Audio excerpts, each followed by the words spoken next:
إن الحمد لله نحمده ونستعينه ونستغفره ونتوب إليه ونعوذ بالله من شرور أنفسنا ومن سيئات أعمالنا من يهده الله فلا مضل له ومن يضلل فلا هادي له وأشهد أن لا إله إلا الله وحده لا شريك له وأشهد أن محمدًا عبده ورسوله يا أيها الذين آمنوا اتقوا الله حق تقاته ولا تموتن إلا وأنتم مسلمون يا أيها الناس اتقوا ربكم الذي خلقكم من نفس واحدة وخلق منها زوجها وبث منهما رجالا كثيرا ونساء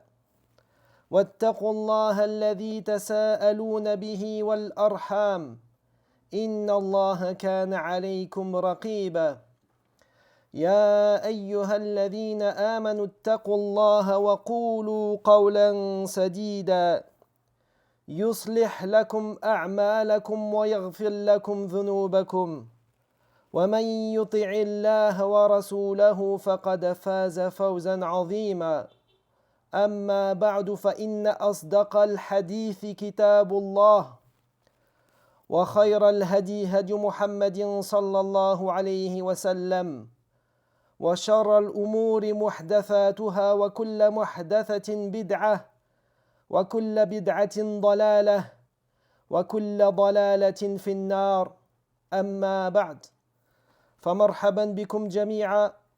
Donc bienvenue à tous pour ce troisième cours. Donc je m'excuse premièrement pour mon absence dû à un voyage urgent. Qaddar Allah wa ma shafa'al. Et donc nous allons continuer ici l'explication du livre Al-Wasa'ilul Mufida lil Hayati Sa'ida.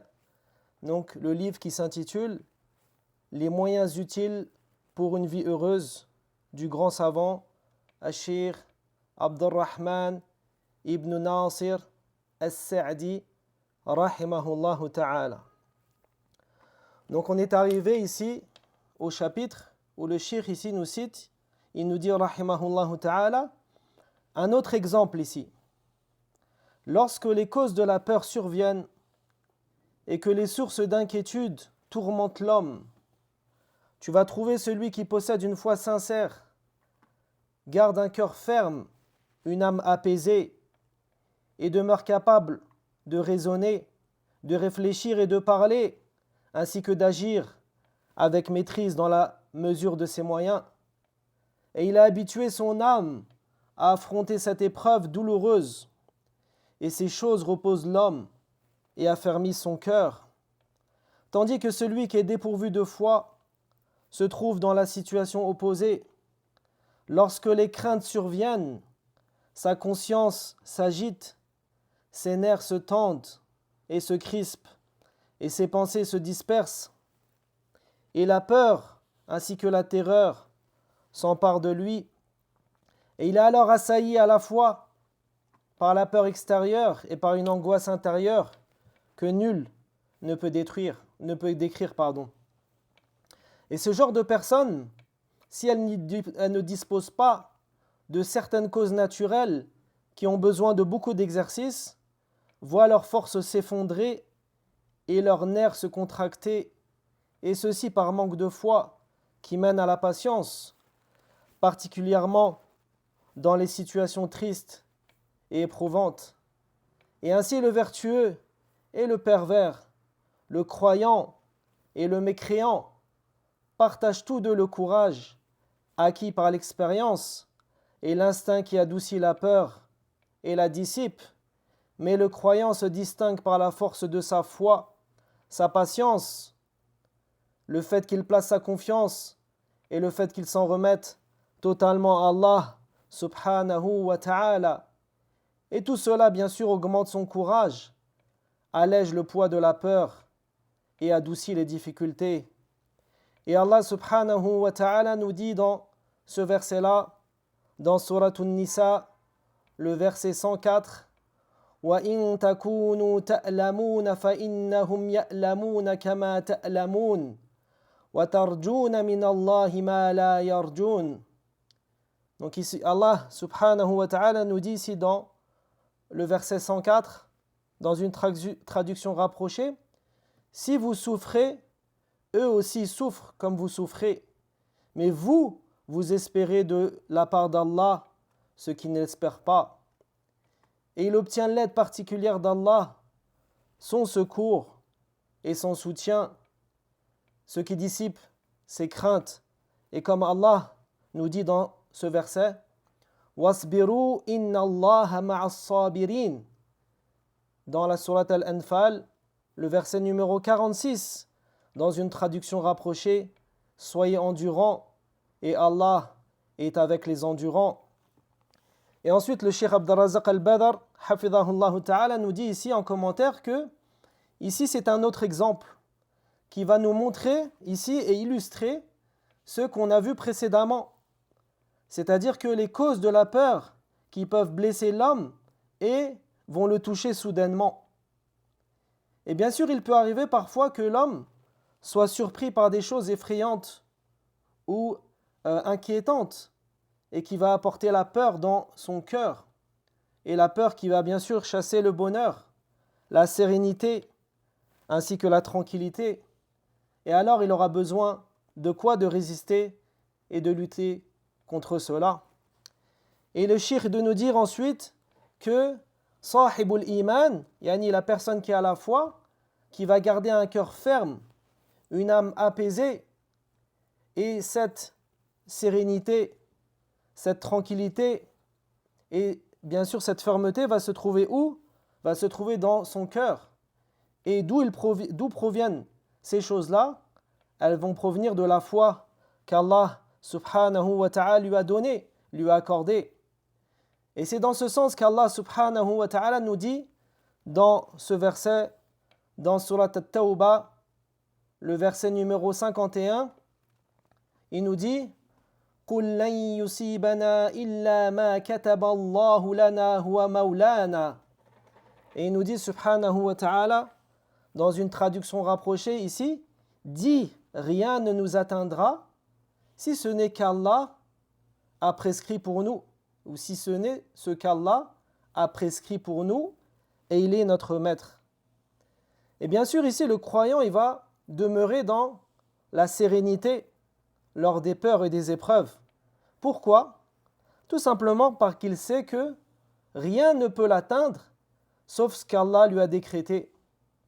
Et bien sûr ces épreuves pour le croyant ne sont pas les épreuves comme pour le mécréant, car comme les textes nous l'ont montré, qui sont venus dans As-Sunnah An-Nabawiyya, ces épreuves qui vont toucher le croyant, bien sûr, vont être une expiation de ses fautes.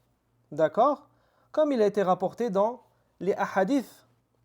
Et parmi les ahadiths que l'on peut citer, le hadith de Abu Huraira, radiyallahu anhu, qui nous a dit que le prophète sallallahu alayhi wa sallam a dit ما يصيب المسلم من نصب ولا وصب ولا هم ولا حزن ولا أذى ولا غم حتى شوكة يشاكها إلا كثر الله بها من خطاياه.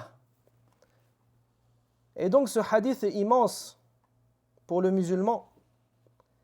Et le musulman doit tirer profit de cela, ainsi que des enseignements lorsqu'il est touché par quelconque affliction.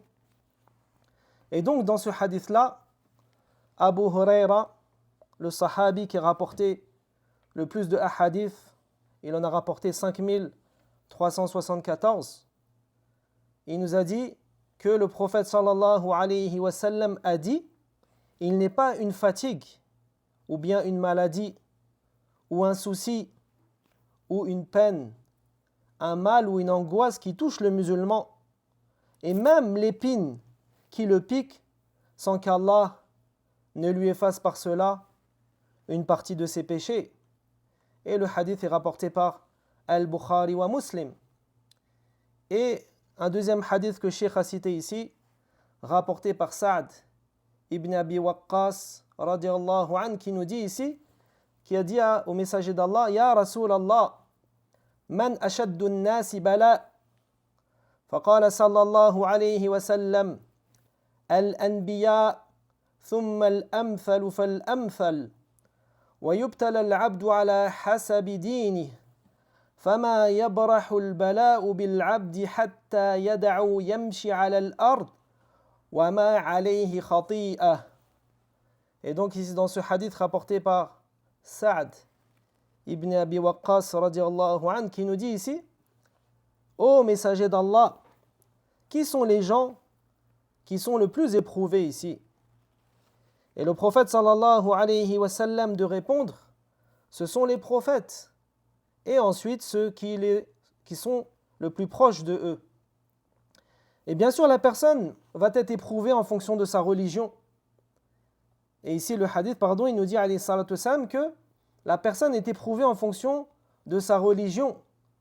Et le serviteur ne cesse d'être éprouvé jusqu'au moment où l'épreuve le laisse, alors qu'il marche sur la terre sans qu'il n'ait plus aucun péché. Et le hadith est rapporté par At-Tirmidhi wa Ibn Majah et authentifié par Al-Sheikh Al-Albani rahimahullah ta'ala. Donc ici, le croyant va accueillir les épreuves avec patience, et par la cause de la patience, son rang s'élèvera auprès d'Allah subhanahu wa ta'ala. Que ce soit dans les moments de crainte ou de peur, bien sûr, le musulman, il espère la récompense d'Allah subhanahu wa ta'ala. Et également, en même temps ici, grâce à la tranquillité et à la sérénité que ici la foi va lui procurer, au milieu des épreuves, il va pouvoir ici méditer et réfléchir, et bien sûr se poser des questions, se dire ici comment trouver une solution, et comment sortir de cette difficulté, ou bien alors comment se sortir de cette situation, de cette affaire effrayante. Et ainsi, par la grâce d'Allah subhanahu wa ta'ala, les causes pour surmonter ici cette situation lui sont facilitées. Et il a préparé son âme ici à reconnaître, bien sûr, que toute chose est entre les mains d'Allah subhanahu wa ta'ala. Et c'est ça qui va le distinguer du mécréant. Le fait qu'il sache que à Allah appartient toute chose et que sa délivrance et également son salut est uniquement entre les mains d'Allah subhanahu wa ta'ala. Et bien sûr, cette peur qu'il va ressentir dans ces épreuves, elle va lui permettre de se rapprocher d'Allah encore plus, et également dans le fait de se réfugier auprès de lui et d'implorer son secours. Et parmi les invocations que le prophète sallallahu alayhi wa sallam disait lorsqu'il craignait un peuple, qu'est-ce qu'il nous disait alayhi salatu wa salam? Allahumma inna naj'aluka fi nuhurihim wa na'udhu bika min shururihim. C'est-à-dire, dans une traduction rapprochée, il disait, ô Allah, nous te demandons ici de t'interposer entre nous et eux. Et bien sûr, nous recherchons le refuge ou la protection auprès de toi contre leurs méfaits ou leur mal. Et bien sûr, ici, le musulman qui a une foi qui est solide, qui est ferme dans son cœur, ses peurs ici seront un moyen de se rapprocher d'Allah et de se réfugier auprès de lui, et bien sûr de se soumettre humblement entre ses mains et de chercher secours auprès de lui. Et alors Allah il va lui accorder les causes du salut, ainsi que le fait de le préserver et de le maintenir en sécurité sur des choses que le serviteur ne s'attendait pas. Et bien sûr, à l'inverse de cela, celui qui est dépourvu de foi, el-kafir, il va ici vivre une situation qui est à son opposé. C'est-à-dire que lorsque, ici, les peurs surviennent, il n'a aucune foi pour les affronter. Et son cœur va s'agiter, et il va se crisper, et ses nerfs vont se tendre, ses pensées vont se disperser, et la peur et la terreur vont s'emparer de lui. Et comme l'a dit le cheikh ici, il va être assailli d'une peur extérieure et d'une angoisse intérieure. Et c'est ça la situation lorsque il va être confronté à ses craintes et à ses angoisses. Et Cheikh de nous dire par la suite ici que ce qui va permettre aux serviteurs d'obtenir le salut face à ses craintes ou ses peurs, c'est la première chose, c'est l'iman, la foi ici. C'est celle qui va distinguer entre al-kafir ou al-mu'min, celle qui va distinguer entre le musulman et le mécréant. Et le fait de placer sa confiance totalement en Allah subhanahu wa ta'ala, et le fait d'avoir un bon recours à Allah. Et également, Cheikh nous cite ici la sérénité et la tranquillité du cœur. Et par quel moyen? Par le rappel d'Allah. Et le fait, bien sûr, de demander la protection auprès d'Allah par ad-du'a, par l'invocation. Et comme vous le savez, l'invocation fait partie des plus grandes adorations, comme il est venu dans as-sunnah, ad-du'a huwa al-ibada. C'est-à-dire ici que le prophète sallallahu alayhi wa sallam a dit ici, l'invocation, c'est l'adoration. Et également ici de faire les causes qui sont légiférées et rapportées authentiquement, celles que le serviteur met en application dans le fait de croire en Allah subhanahu wa ta'ala. Puis le cheikh ici, rahimahullah ta'ala, nous a cité un verset que j'ai cité tout à l'heure dans Surat An-Nisa, où Allah subhanahu wa ta'ala nous dit ici وَإِن تَكُونُوا تَأْلَمُونَ فَإِنَّهُمْ يَأْلَمُونَ كَمَا تَأْلَمُونَ وَتَرْجُونَ مِنَ اللَّهِ مَا لَا يَرْجُونَ. C'est-à-dire ici dans une traduction rapprochée dans Surat An-Nisa, le verset numéro 104, si vous souffrez, sachez que eux aussi souffrent comme vous souffrez. Mais vous espérez de la part d'Allah ce qu'ils n'espèrent pas. Et bien sûr, ce verset-là, il va nous montrer quoi? La distinction entre le croyant dans les situations de peur, de douleur et d'épreuve, et le non-croyant. Et c'est ça qui va faire la différence avec celui-là. C'est-à-dire qu'il va espérer d'Allah la récompense.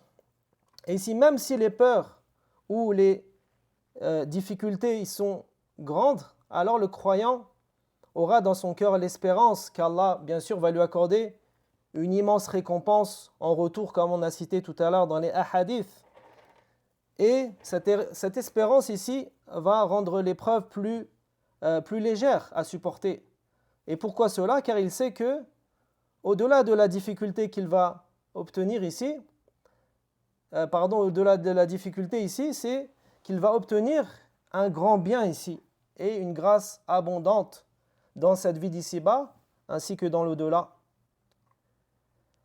Puis le cheikh As-Sa'di rahimahullah ta'ala nous dit dans la suite de ce chapitre ici, il nous dit parmi les causes ici qui dissipent la tristesse, le chagrin et l'angoisse, c'est al-ihsan ila al-khalq, c'est-à-dire le fait de faire preuve de bienfaisance envers les créatures. Et il nous cite différents exemples, ou plutôt des généralités, c'est-à-dire, premièrement par la parole, par l'œuvre et par toute forme de bienfaisance. Et bien sûr, toutes ces choses sont des œuvres de bien et de bienfaisance. Et par celles-ci, Allah va repousser les soucis et les peines, aussi bien pour le vertueux que pour le pervers, selon leurs bonnes actions qu'ils ont accomplies. Et le croyant ici, bien sûr, il va en recevoir ici la part la plus complète, car ici son bienfait découle de l'ikhlas qu'il va avoir ici, c'est-à-dire la sincérité, et également l'ihtisab, c'est-à-dire le fait ici d'espérer obtenir la récompense d'Allah Ta'ala. Et le croyant ici, il va en recevoir la part la plus complète. Et bien sûr, Allah il va lui rendre facile la bienfaisance qu'il a accomplie par son désir de souhaiter le bien et également par sa sincérité et son souhait d'obtenir la récompense. Et par ces causes-là, Allah subhanahu wa ta'ala, il va écarter de lui les difficultés. Puis, Cheikh, il nous cite ici un verset, toujours dans Surat An-Nisa, où Allah subhanahu wa ta'ala nous dit ici لا خير في كثير من نجواهم إلا من أمر بصدقة أو معروف أو إصلاح بين الناس ومن يفعل ذلك ابتغاء مرضات الله فسوف نؤتيه أجرا عظيما. Et dans ce verset-là, le verset numéro 114 dans Surat An-Nisa, dans la traduction rapprochée, Allah nous dit ici, il n'y a aucun bien dans la plupart de leurs conversations secrètes, sauf chez celui qui ordonne une aumône, une bonne action ou une réconciliation entre les gens. Et quiconque agit ainsi, recherchant l'agrément d'Allah, nous lui accorderons une immense récompense. Et Allah il nous a informé ici que toutes ces actions font partie du khayr, du bien, et que le bien permet d'obtenir encore plus de bien, et il va être une cause de repousser le mal. Et que le croyant qui espère ici la récompense d'Allah, alors il va lui accorder ici une immense récompense. Et parmi ces récompenses, bien sûr, l'objet du livre, c'est-à-dire les causes qui vont permettre ici d'acquérir le bonheur et le fait de dissiper et de faire disparaître la tristesse, l'angoisse et autre que cela. Fin de sa parole, rahimahullah ta'ala. Ensuite, l'explication de Cheikh Abdurrazzaq al-Badr, hafidhahullah ta'ala, qui nous dit ici, et ceci fait partie des grandes causes qui vont permettre de dissiper la peine, la tristesse, l'anxiété, ainsi que les tensions. Et quelle est cette cause? C'est al-ihsan ila al-khalq, c'est-à-dire le fait d'être bon, d'être bienfaisant envers les créatures. Et par quel moyen? Par la parole, par exemple, ou par l'acte, ou par l'œuvre. Et bien sûr, ceci constitue une porte immense du bonheur et un moyen pour faire disparaître le souci et l'inquiétude.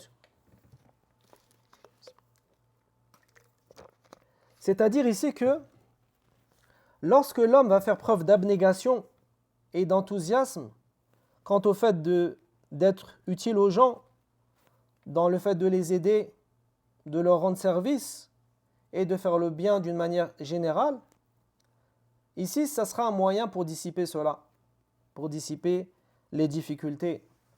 Ensuite, Cheikh de nous dire que la bienfaisance, par la parole va comprendre quoi? Al-kalimatu tayyiba, yani la bonne parole ici. Ou an-nasiha, le conseil sincère. Ou la bonne orientation. Ou le fait d'indiquer un bien. Ou de saluer autrui. Ou de montrer un visage souriant. De bien accueillir les gens. Et tout ce qui va dans ce sens, et bien sûr cela n'est pas exhaustif.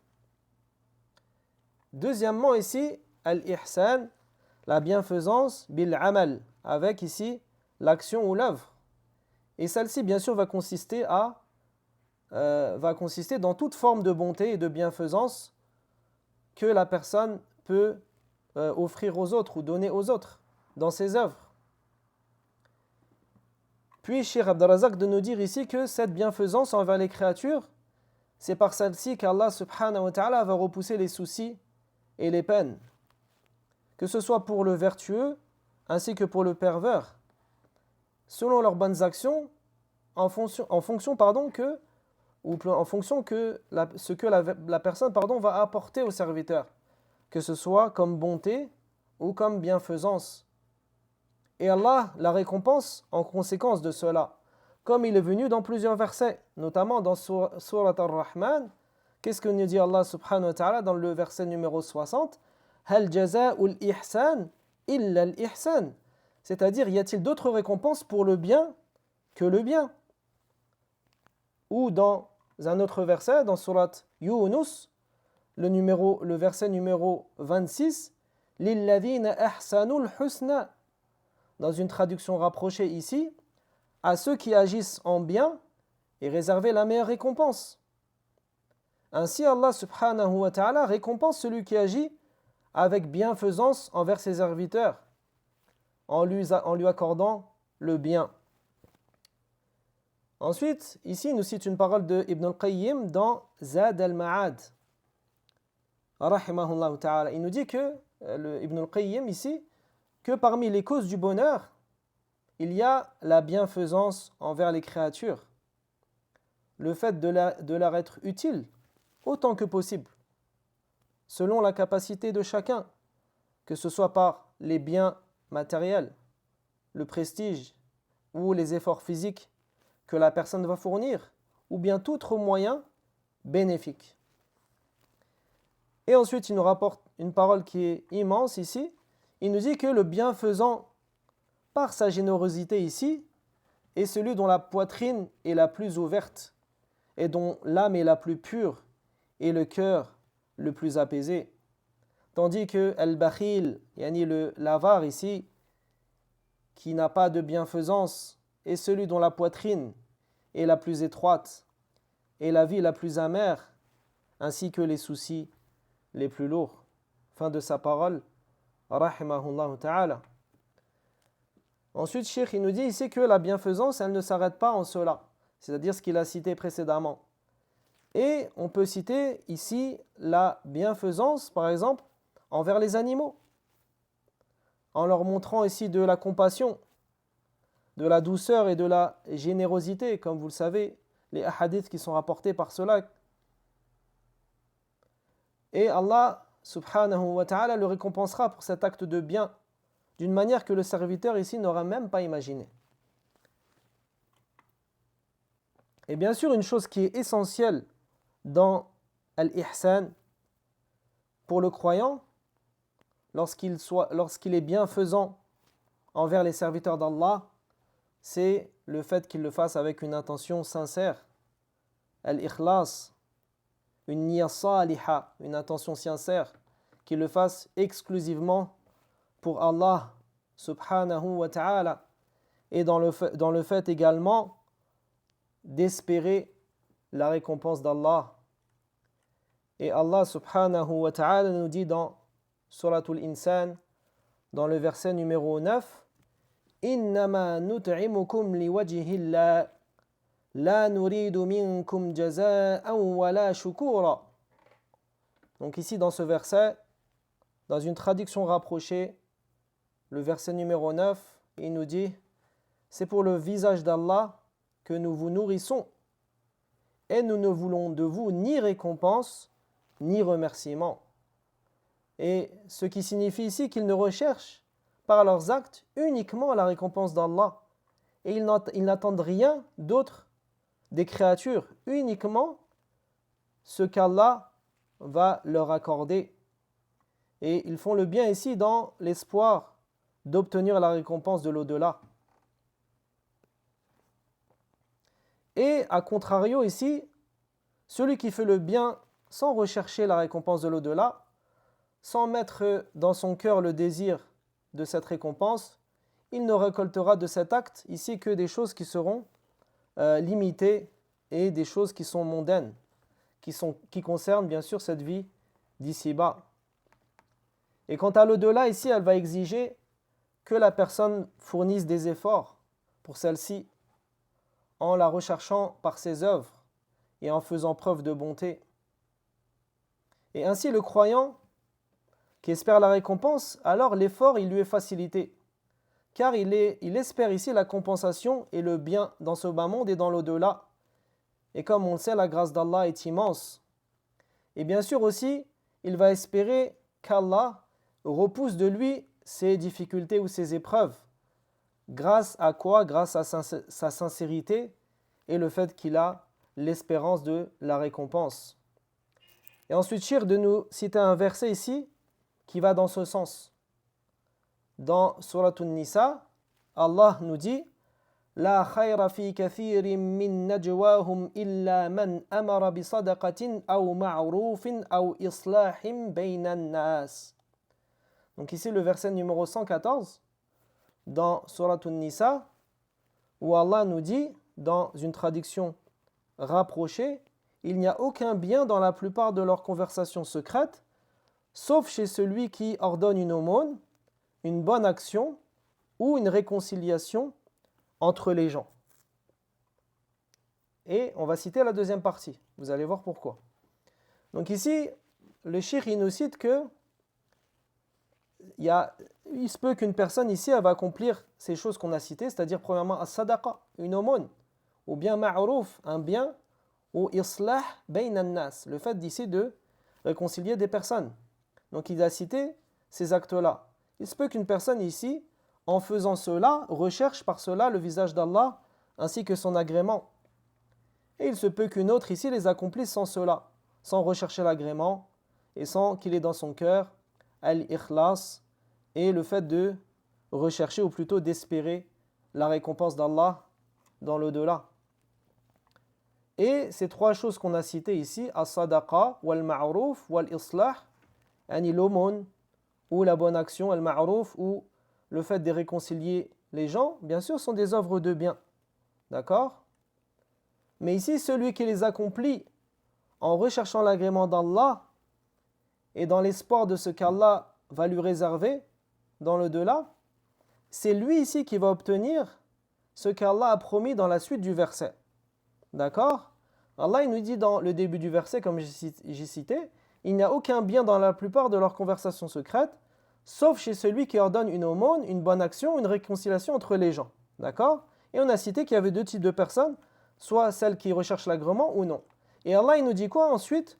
وَمَنْ يَفْعَلْ ذَلِكَ بِتِغَاءَ مَرْضَاتِ اللَّهِ فَسَوْفَ نُؤْتِيهِ أَجْرًا عَظِيمًا. Et c'est-à-dire que quiconque agit ainsi par rapport aux trois choses qu'on a citées pour obtenir l'agrément d'Allah, alors nous lui accorderons une immense récompense.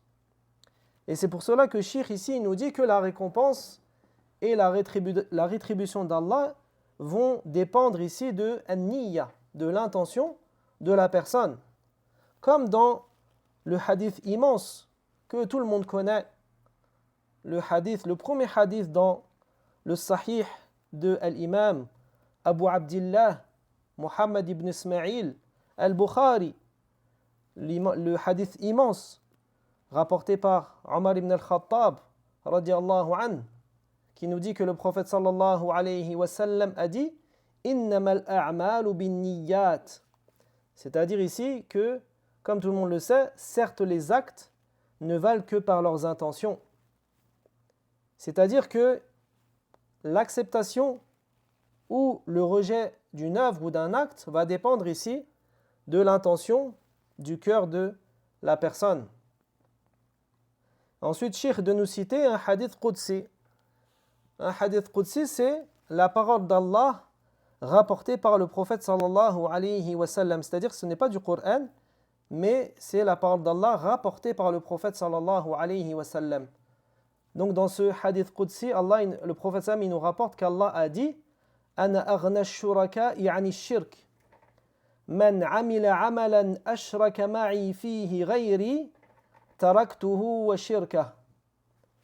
Il nous dit dans ce hadith-là, le prophète sallallahu alayhi wa sallam nous rapporte qu'Allah a dit Je suis celui qui se passe le plus d'associés. Et celui qui accomplit une œuvre en y associant un autre que moi dans cette œuvre-là, je le laisse lui et son association.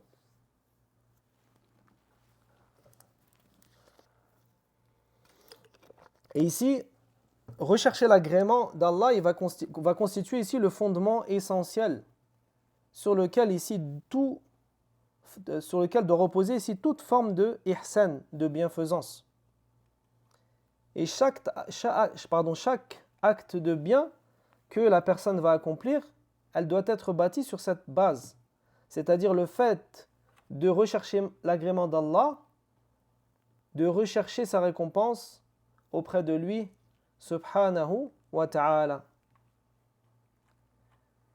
Et ici, lorsque cette intention est présente, cette intention sincère est présente dans le cœur du croyant, Allah va la multiplier et bénir sa bienfaisance et ses efforts, et également le récompenser dans l'au-delà et lui accorder la compensation dans ce bas monde et lui donne en retour un bien meilleur.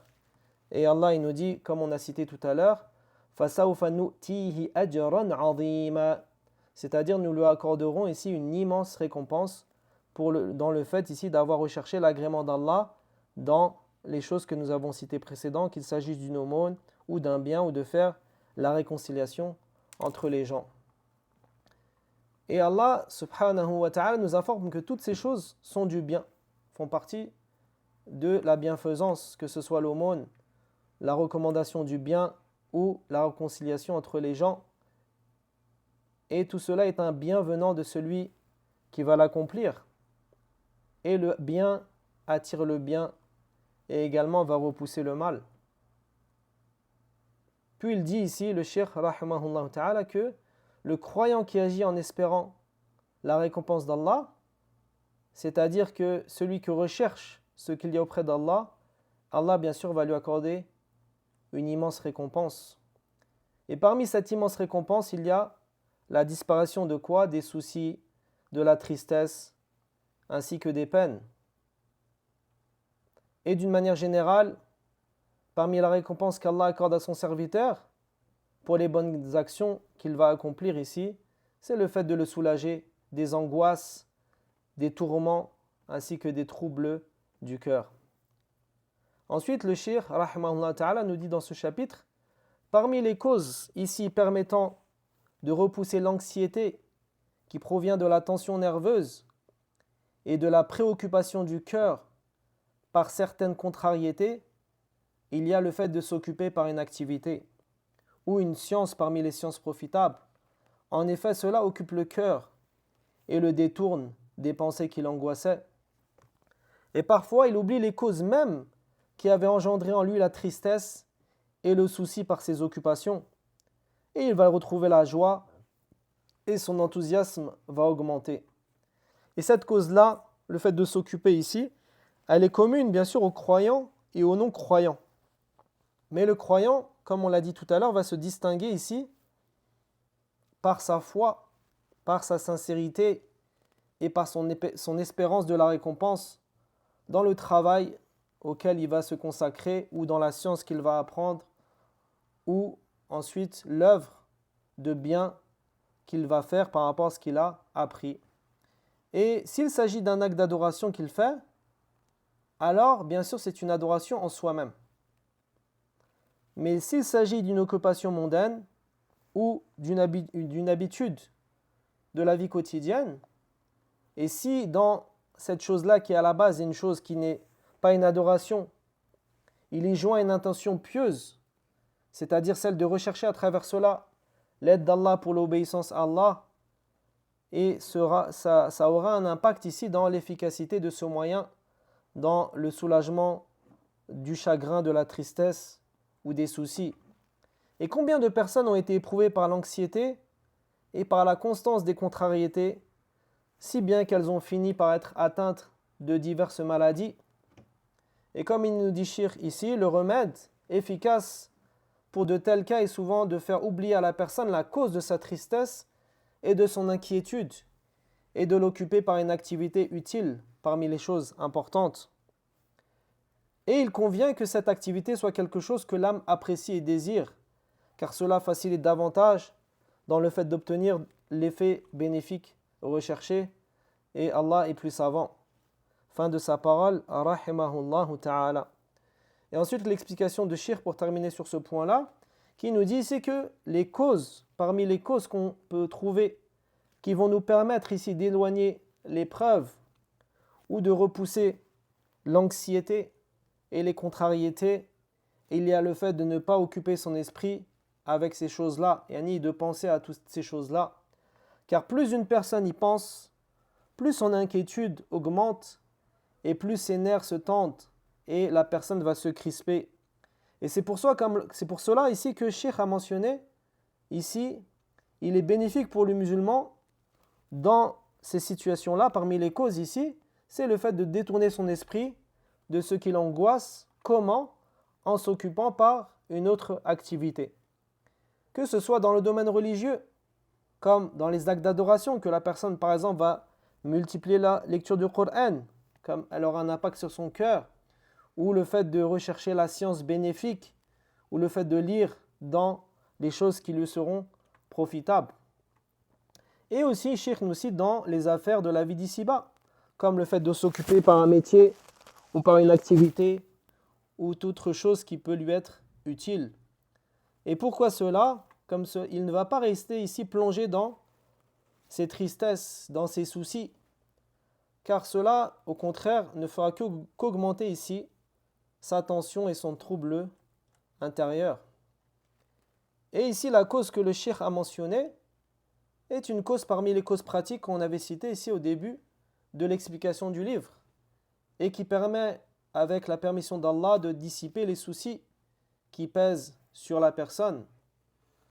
En effet, pourquoi cela? Car lorsque, ici, la personne va s'arrêter sur ses pensées anxieuses et leur laisse de l'espace dans son cœur, bien sûr, qu'est-ce que ça va provoquer en elle?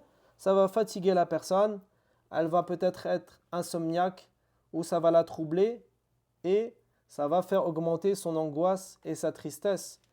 Mais au contraire, si cette personne-là va s'en détourner et s'occuper à autre chose, alors elle va les oublier et ses soucis vont disparaître, ne laissant plus rien qui le trouble. Et son âme alors va se réjouir et son activité va augmenter et elle va retrouver ici la sérénité ainsi que la tranquillité. Et le cheikh nous a cité ici cette cause en nous disant que bien sûr, ce n'est pas une cause qui est spécifique aux croyants, mais plutôt elle est commune aux deux, d'accord? Que ce soit aux croyants et aux non-croyants. Et bien sûr, la chose qui va permettre de distinguer entre ces deux personnes-là et différencier dans les causes mondaines, c'est que le croyant va avoir ici une intention sincère dans son cœur, al-ikhlas, et le fait qu'il va rechercher l'espoir, et il va plutôt rechercher la récompense d'Allah subhanahu wa ta'ala. Et lorsqu'il s'occupe dans une affaire ici, avec une intention pieuse, il est assurément récompensé, et ça va rentrer dans ses bonnes œuvres ici. Et en résumé, l'anxiété qui va envahir le cœur, elle provient de ces pensées qui le perturbent. Et bien sûr, le musulman, il doit ici stopper et cesser ces pensées qui troublent son cœur et qui augmentent son malaise et de les remplacer par d'autres pensées positives qui vont lui apporter sérénité. Aussi ici, il va occuper son esprit avec ce qui est bénéfique jusqu'à ce que son âme ici retrouve le calme et la tranquillité. Bi'idhnillah. Wallahu ta'ala a'lam. Subhanaka Allahumma wa bihamdika. Ashhadu an la ilaha illa ant. Astaghfiruka wa atubu ilayk. Wa sallallahu ala nabiyyina Muhammad. Wa ala alihi wa sahbihi ajma'in.